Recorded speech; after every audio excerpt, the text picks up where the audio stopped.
Dans la prochaine capsule, je vais calculer avec toi l'aire latérale d'un prisme dont la base n'est pas régulière. Donc, l'aire latérale d'un prisme dont la base, c'est un trapèze. C'est un petit peu plus long à calculer que ce qu'on a fait dans la capsule précédente, mais ce n'est pas très difficile.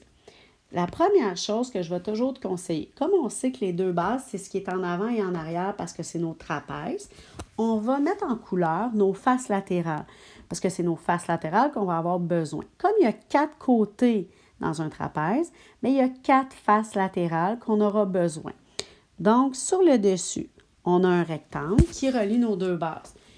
Sur le côté droit, on a un rectangle qui relie aussi nos deux bases. En dessous aussi. Et sur le côté gauche. Donc, nos 4 rectangles ont été colorés, mais sont aussi identifiés A, B, C, D. Donc, on va pouvoir calculer séparément l'aire latérale, l'aire de notre rectangle A, B, C et D. Ensuite, on pourra faire l'aire latérale. Donc, on va commencer par l'aire du rectangle A. Et comme on sait que c'est un rectangle, on va pouvoir faire base fois hauteur.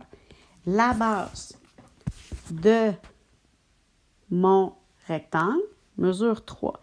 La hauteur n'est pas marquée. Par contre, comme on sait que c'est un rectangle, on sait que c'est la même chose que ce qui est en bas, donc ça mesure 4.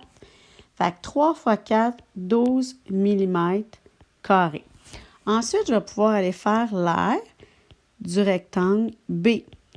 Base fois hauteur. La base de mon rectangle B, elle mesure 4. La hauteur, donc c'est ici, ça mesure 6. Fait 4 fois 6, 24 mm carrés. Puis là, moi, j'ai le réflexe de les souligner parce que je vais en avoir besoin de ces réponses-là dans mon aire latérale après. Ensuite, l'aire du rectangle C, qui est base fois hauteur aussi. Et là, j'ai la base mesure 5 et la hauteur mesure 4. Fait 5 fois 4, 20 mm carrés, qui sera nécessaire dans mon aire latérale. Et l'aire du rectangle D, base fois hauteur, la base qui n'est pas identifiée, mais on sait qu'elle mesure la même chose vu que c'est un rectangle que le côté droit. Fait que ça veut dire que je vais pouvoir faire 4 et la hauteur mesure 6. Fait que 4 fois 6, 24 mm carrés. Et là, maintenant que j'ai les 4 côtés séparés, je vais pouvoir dire, je vais faire mon aire latérale.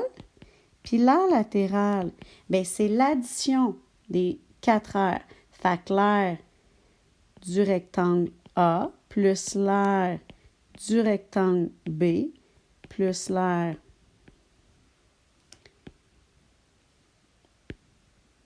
du rectangle C plus l'aire du rectangle D.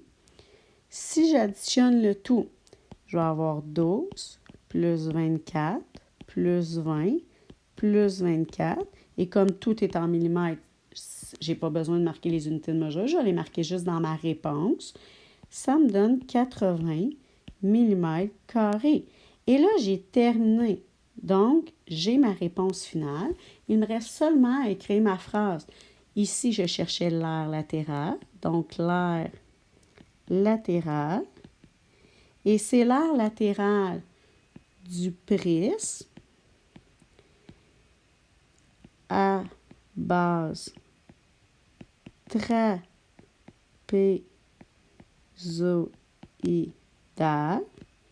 Donc, l'aire latérale du prisme à base trapézoïdale est de 80 mm carrés.